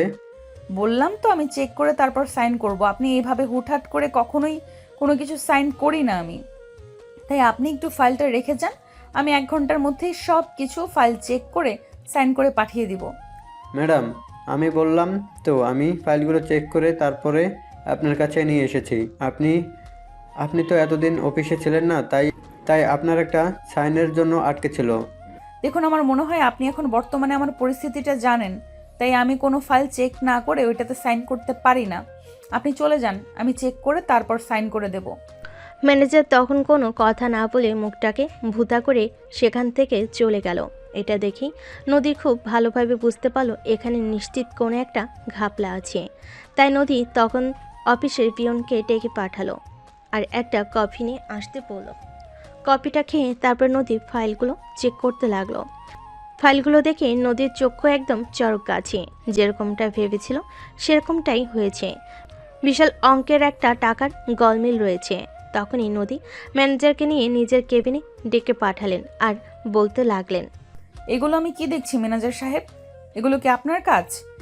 কি ম্যাডাম, আপনি কি বলছেন? আমি তো কিছু বুঝতে পারছি না। এই ফাইলগুলো আমাকে এক্ষুনি পাস করতে হবে। আপনি প্লিজ তাড়াতাড়ি সাইন করে দিন। আর যদি আমি সাইন না করি তাহলে আপনি কি করবেন? এটা আপনি কি বলছেন ম্যাডাম? আপনি সাইন করবেন না কেন? আপনার কাজেই তো ফাইলগুলোতে সাইন করে দেওয়া, তাহলে আপনি কেন সাইন করবেন? আপনি প্লিজ তাড়াতাড়ি সাইন করে দিন। আপনি 1 মিনিট ওয়েট করেন, আমি আপনাকে দেখাচ্ছি। এই কথা বলে তখনই নদী তার শ্বশুর মশাইয়ের মানে এই কোম্পানির এমডিকে ফোন করলো আর বলল, আসসালামু আলাইকুম আব্বু, একটা ঝামেলা হয়েছে, আপনি কি একটু অফিসে আসতে পারবেন? আচ্ছা ঠিক আছে, তুমি 10 মিনিট ওয়েট করো, আমি আসছি। এই বলে সাগরের আব্বু ফোনটা কেটে দেয় আর কিছুক্ষণের মধ্যে অফিসে এসে পৌঁছায়। তিনি সোজা নদীর কেবিনে চলে আসেন আর কেবিনে এসে বলতে থাকেন। কি ব্যাপার মা, কি হয়েছে? তুমি এভাবে হঠাৎ করে আমাকে এত জরুরি খবর দিয়ে ডেকে আনলে কেন? কোনো ঝামেলা হয়েছে নাকি? হ্যাঁ, বিশাল একটা ঝামেলা হয়েছে। দেখুন, এইভাবে অন্ধবিশ্বাস করা কিন্তু একদমই ঠিক নয়। যেটা আপনি করে ফেলেছেন অলরেডি, তার জন্য হয়তো আপনাকে বিশাল অঙ্কের একটা মাসুল দিতে হয়েছে। আর যদি আমি এই ফাইলগুলো চেক না করতাম তাহলে হয়তো আরও বড় অঙ্কের একটা মাসুল আপনাকে দিতে হতো। এসব তুমি কি বলছো? আমি তো কিছুই বুঝতে পারছি না, প্লিজ বলো আমাকে কি হয়েছে। আব্বু, আপনি একটু কষ্ট করে এই ফাইলগুলো চেক করুন, তাহলেই বুঝতে পারবেন আমি আপনাকে কি বলতে চাইছি। আর আপনি কত বড় একটা ভুল করেছেন বাইরের মানুষকে এত বড় বিশ্বাস করে। এই কথা বলে নদীর ফাইলগুলো তার শ্বশুর মশাইয়ের দিকে এগিয়ে দেয়। আর তখনই সাগরের আব্বু ফাইলগুলো চেক করে কপালে হাত দিয়ে বসে পড়ে আর বলতে থাকে। তাহলে কি এতদিন ধরে আমার আড়ালে এগুলোই হয়ে চলেছে? আমি তো কখনোই ফাইলগুলো চেক করতাম না। আমি তো মনে মনে ভাবতাম আমার অফিসের ম্যানেজার খুবই বিশ্বস্ত, একজন মানুষের কখনো এরকম করতে পারে না। আর সে কিনা আমার সরলতার সুযোগ নিয়ে আমারই চোখের আড়ালে আমার এত বড় ক্ষতি করে গেল, আর এটা আমি বলতে পারলাম না। হ্যাঁ, এটাই হয়েছে। আর যদি আমি এটা চেক না করতাম তাহলে হয়তো ম্যানেজার সাহেব, আপনি এখনই আমার চোখের সামনে থেকে চলে যান। আর একটা কথা মনে রাখবেন, আমি কিন্তু আপনার নামে মামলা করব, আর আমি আমার কোম্পানি থেকে চুরি হয়ে যাওয়া টাকাগুলো হিসাব চাই। সরি স্যার, আমার ভুল হয়ে গেছে, প্লিজ আপনি আমাকে ক্ষমা করে দিন। আমি এতগুলো টাকা কোথায় পাবো? আমি তো সবগুলো টাকাই খরচ করে ফেলেছি। প্লিজ এবারের মতো আপনি আমায় ক্ষমা করে দিন। দেখুন, কেউ ভুল করলে ক্ষমা করা যায়, কিন্তু যে সরলতার সুযোগ নিয়ে বিশ্বাসঘাতকতা করে তাকে কোনোদিন ক্ষমা করা যায় না। আব্বু যদি আপনাকে ক্ষমা করে দেয়ও, কিন্তু আমি আপনাকে ক্ষমা করব না। আমি অলরেডি পুলিশে ফোন করে ফেলেছি, ওরা এক্ষুনি চলে আসছে। আপনাকে অফিস থেকে বের হতে হবে না। প্লিজ ম্যাডাম, আমি আর জীবনেও এরকম করবো না। প্লিজ শেষবারের মতো আমাকে ক্ষমা করে দিন। আমি বুঝতে পেরেছি আমার বিশাল একটা ভুল হয়ে গেছে। I am sorry. আপনি আমার শ্বশুর মশাইয়ের সরলতার সুযোগ নিয়ে কত লক্ষ কোটি টাকা এই কোম্পানি থেকে সরিয়েছেন, আমি তো সেটাই বুঝতে পারছি না। বলতে বলতে থানার এসপি নদীর কেবিন এসে উপস্থিত হলো আর নদীকে উদ্দেশ্য করে বলতে লাগলো। আসসালামু আলাইকুম ম্যাডাম, আপনি আমাদের ডেকেছিলেন? হ্যাঁ, বসুন। এই হলো সেই ম্যানেজার যে আমাদের কোম্পানি থেকে আমাদের অগোচরে লক্ষ লক্ষ টাকা সরিয়ে ফেলেছে। আপনি এখন একে অ্যারেস্ট করুন, আর আমি একটু পরেই আসছি, ওর নামে মামলা করব। ঠিক আছে ম্যাডাম। এই বলে এসিপি ম্যানেজারকে ধরে নিয়ে থানায় চলে গেল। আর এদিকে সাগরের আব্বু তখনও মাথায় হাত দিয়ে বসে আছে আর কিছু একটা চিন্তা করছে। তখনই নদী বলতে লাগলো। আব্বু প্লিজ, আপনি টেনশন নেবেন না, আমি দেখছি ব্যাপারটা কি করা যায়।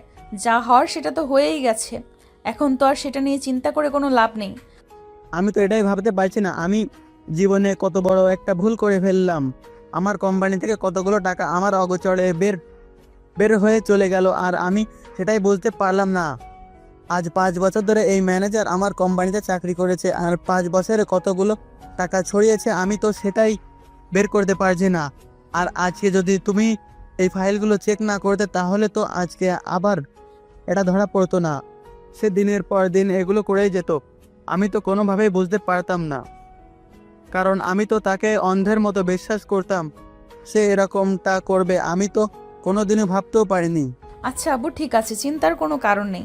আপনি সবটা আমার উপর ছেড়ে দেন, আমি দেখছি বিষয়টা। আর আপনি এখন বাসায় চলে যান।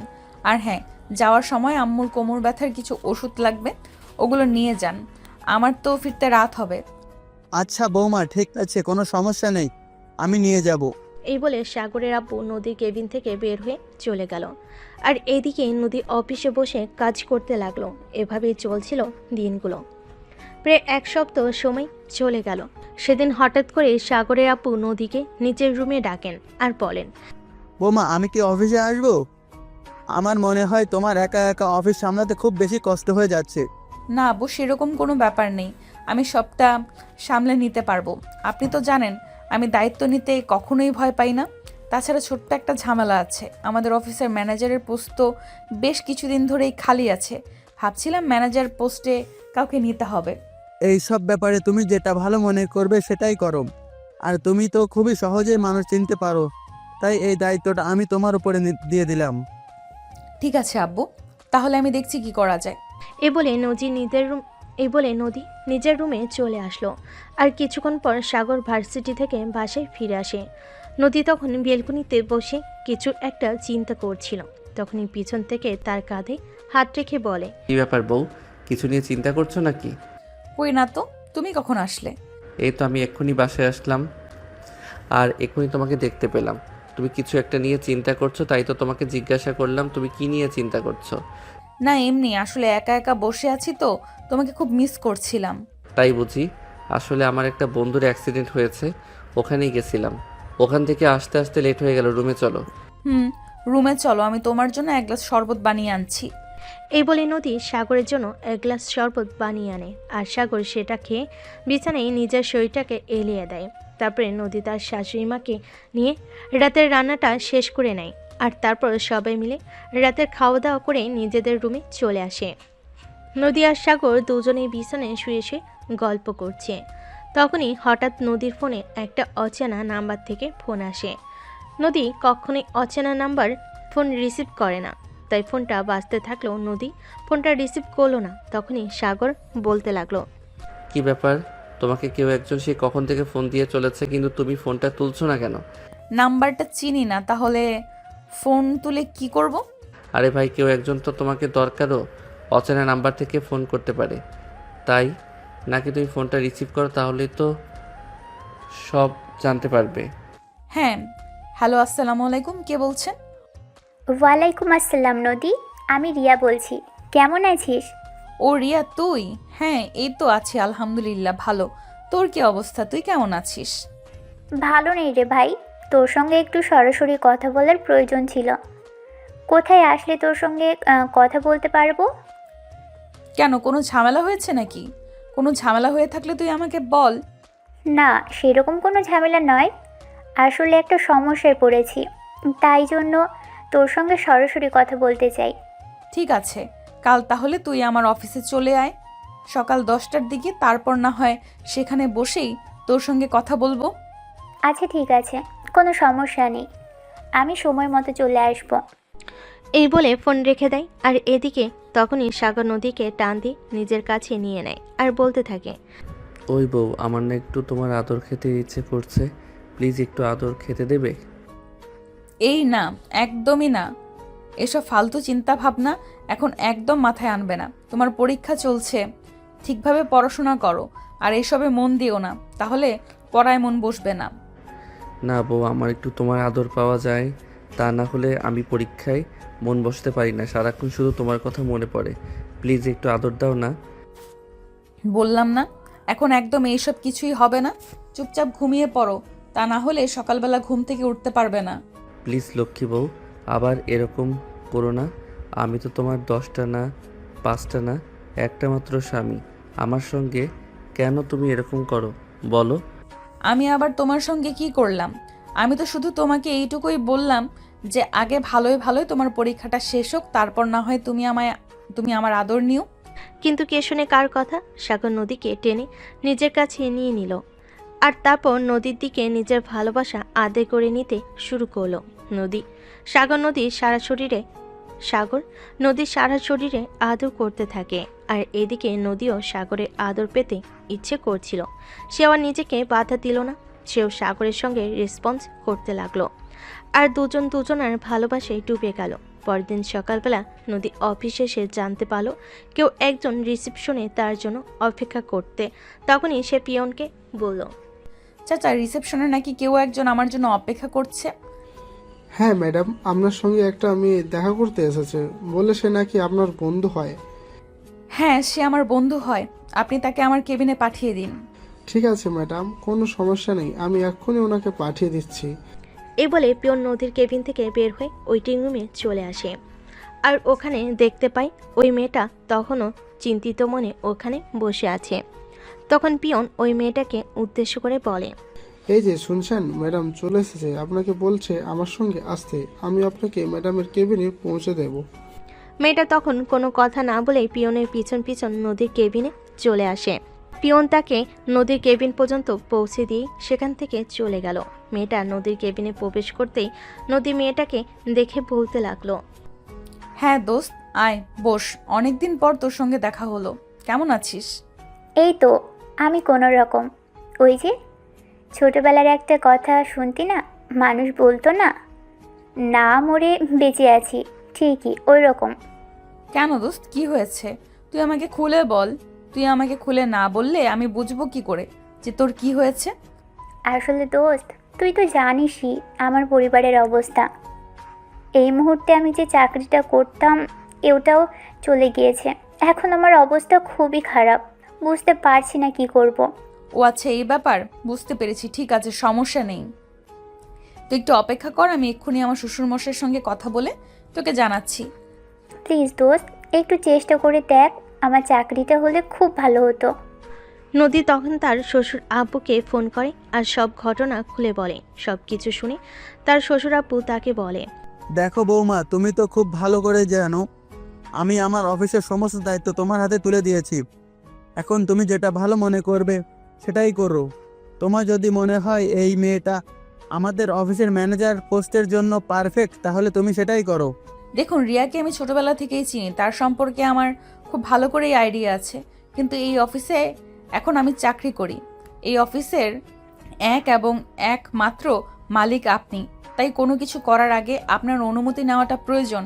সেই জন্যই জিজ্ঞাসা করছিলাম আর কি। কে বলেছে এই অফিসের একমাত্র মালিক আমি? এই সব কিছুর মালিক এখন তুমি আর আমার ছেলে। কারণ আমার তো আর অন্য কোনো সন্তান নেই। আমার যা কিছুই আছে দিন শেষে সব কিছুই তোমারই থাকবে। তাই এসব কথা না বলে আমি যখন দায়িত্বটা তোমার উপরে দিয়েই দেখেছি, তখন তোমার যেটা ভালো মনে হয় তুমি সেটাই করো। কিন্তু আব্বু, তারপরেও তো আপনার কাছ থেকে অনুমতি নেওয়াটার প্রয়োজন। আপনি আমাদের গার্ডিয়ান, আপনি বেঁচে আছেন। আপনার কাছে যে কোনো ব্যাপারে জিজ্ঞাসা করা আমাদের কর্তব্য। আমি তো সব কিছুই তোমাদের উপর ছেড়ে দিয়েছি। এখন তোমরা যেটা ভালো মনে করো তোমরা সেটাই করো, আমার কোনো কিছু বলার নেই। সব কথাবার্তাই রিয়ার সামনেই হচ্ছিল আর সব কিছু শুনে রিয়া বলল, সত্যি দোস্ত, তোর ভাগ্যটা অনেক ভালো বলতে হয়। তা না হলে কেউ এত ভালো শ্বশুর শাশুড়ি পেতে পারে, এটা আমার জানা ছিল না। হ্যাঁ দোস্ত, এটা একদম তুই ঠিক কথাই বলেছিস। আমার শ্বশুর শাশুড়ি সত্যি অনেক ভালো মানুষ। আমি সত্যি অনেক ভাগ্যবান যে তাদের মতো মানুষ যে আমার জীবনে পেয়েছি। আচ্ছা দোস্ত, ঠিক আছে, তাহলে তুই তোর কাগজপত্রগুলো রেখে যা। আমি এগুলো না হয় আরেকবার আমার শ্বশুর মশাইকে দেখিয়ে নিয়ে আজ রাতেই তোকে ফোন করে জানাবো। ঠিক আছে দোস্ত, কোনো সমস্যা নেই। তোকে যে কি বলে কৃতজ্ঞতা জানাবো সেই ভাষাটাই আমার জানা নেই। আরে ভাই, এতে কৃতজ্ঞতা জানানোর কি আছে? আমরা বন্ধু, আর বন্ধু হয়ে যদি বন্ধুর এইটুকুই উপকার করতে না পারি তাহলে আমরা কিসের বন্ধু? আচ্ছা তুই 1 মিনিট ওয়েট কর, আমি তোর জন্য একটু চা কফির ব্যবস্থা করি। এই প্রথমবার তুই আমার অফিসে আসলি, এভাবে খালি মুখে চলে যাবে এটা তো হতে পারে না। সবার কোনো প্রয়োজন নেই দোস্ত, তুই আমার এত বড় একটা উপকার করেছিস, এটাই আমার জন্য অনেক বেশি। আমি তোর এই ঋণ কোনো দিনও শোধ করতে পারবো না। এটা যদি ঋণী হয় তাহলে আমরা কিসের বন্ধু বলতো? এ বলে নদী রিয়ার জন্য নাস্তার অর্ডার করে আর তারপর দুজনে মিলে চা নাস্তা খেয়ে রিয়া অফিস থেকে বেরিয়ে চলে যায় আর নদী তার অফিসের কাজ করতে থাকে। বিকালবেলা অফিস থেকে এসে নদী তার শ্বশুর মশাইকে রিয়ার সার্টিফিকেট দেখালে। বৌমা, তোমাকে তো বলে দিয়েছি তোমার যেটা ভালো মনে হয় তুমি করো। তারপরও এগুলো আবার কেন আমার কাছে নিয়ে এসেছো? আব্বু, এসব কিছু আপনাকে করতে অনেক কষ্ট করতে হয়েছে। আপনার এত কষ্ট, এত পরিশ্রম এর ফসল আমরা যেভাবে ইচ্ছে সেইভাবে ভোগ করতে পারি না। তাই আপনার কাছ থেকে অনুমতি নিয়েই আমরা সব কিছু করতে চাই। সাগরের আব্বু তখন রিয়ার কাগজপত্রগুলো দেখলো আর দেখে বলল, সব কিছুই তো ঠিকই আছে, আর মেয়েটাও যখন তোমার পরিচিত তখন আমার আর কোনো আমোদ নেই। তুমি নির্দ্বিধায় মেয়েটাকে অফিসে নিয়ে যেতে পারো। এরপর নদী তার শ্বশুর মশাইয়ের সঙ্গে আরও বেশ কিছুক্ষণ গল্প গুজব করে রুমে আসে। আর তখনই সে রিয়াকে ফোন করে এই খুশির খবরটা দেয়। রিয়া তো এই খবরটা শুনে অনেক খুশি হয় আর নদীকে বলতে থাকে, সত্যি দোস্ত, তুই আজ সত্যিকারের বন্ধুর পরিচয় দিয়েছিস। তোর মতো বন্ধুরা বেঁচে আছে বলেই আজও বন্ধু সমাজে এত উচ্চতায় পদার্পণ করছে। আচ্ছা ম্যাডাম, ঠিক আছে, এখন আমি ফোনটা রাখছি। আর আপনি কাল সকালেই অফিসে চলে আসেন, তারপর আমি আপনাকে আপনার সমস্ত কাজ বুঝিয়ে দেব। এই বলে ফোন কেটে দিয়ে নদী ঘুমিয়ে পড়ে। আর এর পরের দিন থেকেই রিয়া নদীর অফিসে জয়েন করে। এরপর থেকেই ভালোই চলছিল দিনগুলো। এদিকে দেখতে দেখতে সাগরের পরীক্ষাও শেষ হয়ে গেল। আজ এক সপ্তাহ ধরে সাগর বাসাতেই আছে। তাই নদী সাগরকে বলল, এই যে মিস্টার, এভাবে বাসায় বসে বসে খেতে আপনার কি একটু কুড়মি লাগছে না? না, অনেক দিন পড়াশোনা করেছি, অনেক পরিশ্রম করেছি, এখন মন চাইছে একটু বসে বসে খেতে। কিন্তু সাহেব, সেটা বললে তো হবে না। আপনার পরীক্ষা শেষ হয়েছে, এবার তো আপনাকে অফিসে জয়েন করতে হবে। একা একা অফিসে আমার ভালো লাগে না। কেন, তোমার বান্ধবী তো আছে, বান্ধবীকে নিয়ে ডিউটি করো, আমি কটা দিন বাসাতেই থাকি। আরে বান্ধবী আছে তো কি হয়েছে, জামাই তো আর নেই। সারাক্ষণ জামাইকে খুব মিস করি। প্লিজ চলো না অফিসে। ঠিক আছে ম্যাডাম, কোনো সমস্যা নেই, আমি কাল থেকে আপনার সঙ্গে অফিসে যাব। এবার তো খুশি? হ্যাঁ, এবার আমি খুব খুশি। তাহলে এবার একটু কাছে আসো, তোমার আদর পেতে চাই। শোনো না, তোমাকে একটা কথা বলার ছিল। হ্যাঁ মহারানী, বলেন, কি বলবেন? আসলে বিয়ের তো অনেক দিন হয়ে গেল, এবার আমরা একটা পুচকু নেই। ওমা, তাই নাকি? না না, একদম হবে না। আমাদের যদি বাচ্চা কাচ্চা হয় তখন তুমি আর আমাকে ভালোবাসবে না। এখনই তুমি আমাকে সময় দাও না, আর যখন বাচ্চা কাচ্চা হবে তখন তো তুমি আমার কাছেও আসবে না, সব সময় শুধু ওকে নিয়ে ব্যস্ত থাকবে।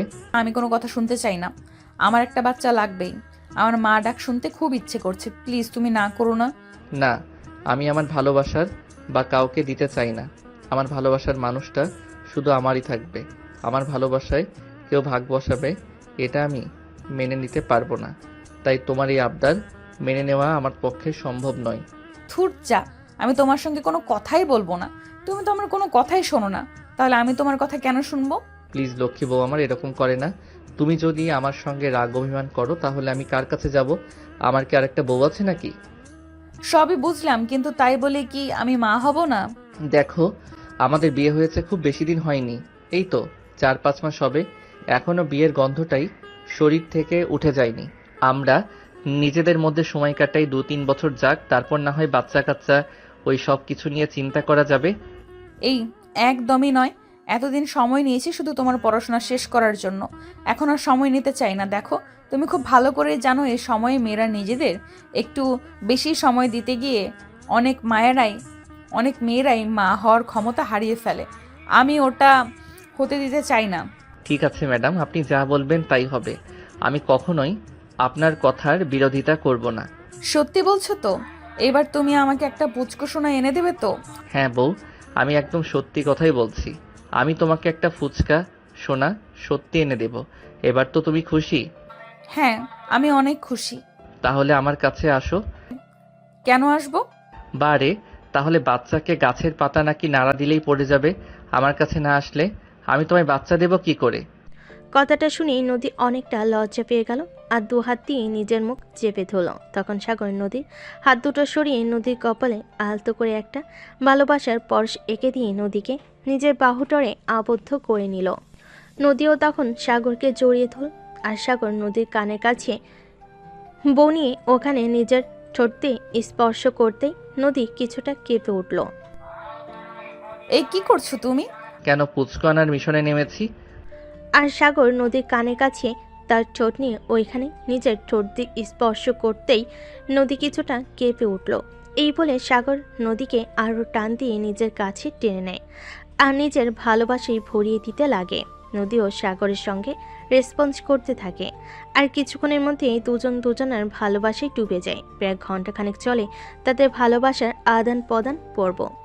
ভালোবাসা আদান প্রদান পর্ব শেষ হতে নদী সাগরকে বলতে লাগলো, আচ্ছা, যদি কখনো এমনটা হয় তুমি আমাকে ছেড়ে চলে যাও, তখন আমি কি করব? চুপ করো, তুমি এরকম কথার কখনো ভুল করে মুখে আনবে না। আমি কেন তোমাকে ছেড়ে চলে যাব? তোমাকে ছেড়ে চলে যাওয়ার জন্য কি তোমাকে বিয়ে করেছি? না, আসলে আমি তোমার চাইতে বয়সে বড়, তারপর আবার বাবা মা এতিম, গরিব ঘরের এক মেয়ে, সে কি তোমায় ভালোবাসার বন্ধনে আবদ্ধ করে রাখতে পারবে? তুমি তো নিজের দিকে আমার কাছে আসোনি, আমি তোমাকে আমার কাছে নিয়ে এসেছি। তাহলে তোমাকে ছেড়ে যাব কেন? কখনোই তোমাকে আমি ছেড়ে যাব না। যদি মৃত্যু হয় তখনও আমি তোমায় ভালোবেসেই যাব। পৃথিবীর এমন কোনো শক্তি নেই যেটা আমাকে তোমার কাছ থেকে আলাদা করবে। বুঝতে পেরেছো? এই বলে সাগর নদীকে আরও কাছে টেনে নেয় আর জড়িয়ে ধরে ঘুমিয়ে পড়ল। তো ভিউয়ার্স, আমাদের আজকের গল্পটা এ পর্যন্তই ছিল। গল্পটা কেমন লেগেছে অবশ্যই ছোট্ট একটা কমেন্টে জানাবেন। আপনাদের ছোট্ট একটা কমেন্ট আমাদেরকে নতুন একটা ভালোবাসার গল্প লিখতে উৎসাহিত করে। সবাই ভালো থাকবেন, সুস্থ থাকবেন।